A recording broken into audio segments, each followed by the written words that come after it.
కార్మిక నాయకుడు హరి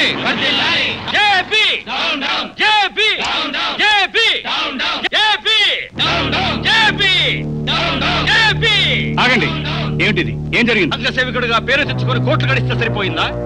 మీ కింద పనిచేసే కార్మిక సంఘాల కష్ట నష్టాలు చూడక్కర్లేదా? అసలు ఏం జరిగింది? ఏం జరిగిందా? మీ ఫ్యాక్టరీలో పనిచేసే కార్మికుడికి యాక్సిడెంట్ అయితే వాడు చచ్చాడో బ్రతికాడో చూడక్కర్లేదా? దాన ధర్మాలు చేసి దానకర్ణుడని ముద్ర వేయించుకుంటే సరిపోతా? You shut up! కార్మిక నాయకుడు నన్ను అందరం ముందు షడప్ అంటావా?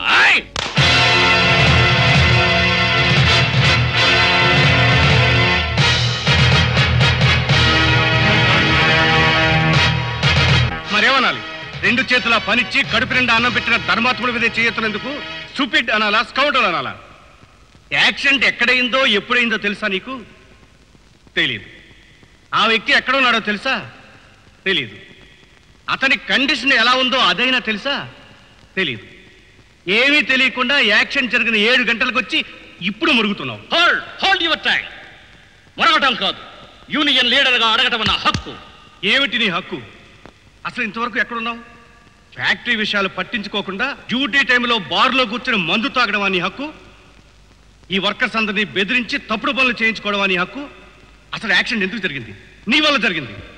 ఆ వర్కర్ని బాగా తాగించి ఈ ఫ్యాక్టరీలో తయారవుతున్న కెమికల్స్తో నాటు బాంబులు తయారు చేయమని బెదిరించావు.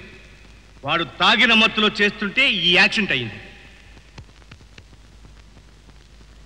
యాక్సిడెంట్ జరిగిన ఆ వర్కర్ని నేనే తీసుకెళ్లి హాస్పిటల్లో జాయిన్ చేశాను. రక్తం అవసరమైతే నా రక్తం ఇచ్చాను. చావు తప్పి ప్రస్తుతం కోలుకుంటున్నాడు. ఏమిటలా చూస్తున్నారు? మీ యజమాని ఎలాంటి వాడో, మీ నాయకుడు ఎలాంటి వాడో మీకు తెలీదా? సార్, ఇలాంటి నీచుని నాయకుడిగా ఎన్నుకున్నందుకే చిక్కుపడుతున్నాం. వీడు మా నాయకుడు కాదు, ఇక్కడ వర్కర్గా ఉండడానికి కూడా పనికిరాడు. వెంటనే డిస్మిస్ చేయండి.